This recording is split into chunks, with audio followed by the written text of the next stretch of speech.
12/12/2025ના રોજ એક NCCRB complain Surat શહેરમાં દાખલ થયેલ હતી, જેમાં 30 લાખનું ઇન્વેસ્ટમેન્ટ ફ્રોડ કરવામાં આવેલ હતું.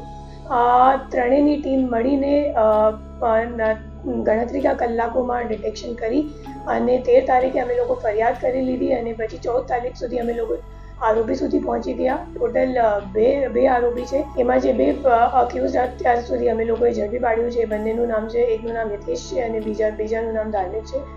અને એ બંને કરંટ અકાઉન્ટ, મુખ્ય રીતે એ લોકો કરંટ અકાઉન્ટ ખોલાવે છે અને કરંટ અકાઉન્ટ ખોલાવી એક યશ કરીને માણસ છે મુંબઈનું, એમને આપે છે. અને આમાં અમે લોકો એમની પાસેથી 11 કરંટ અકાઉન્ટ કુલ મળી આવેલ છે અને 11 કરંટ અકાઉન્ટમાં ટોટલ 53 કમ્પ્લેન્ટ્સ નોંધાયેલ છે અને 57 કમ્પ્લેન્ટ્સ નોંધાયેલ છે અને 53 કરોડનું ટોટલ ફ્રોડ અમાઉન્ટ છે, જેમાં 6 કમ્પ્લેન્ટ છે ગુજરાતનું છે અને બીજા અધર રાજ્યનું પણ છે.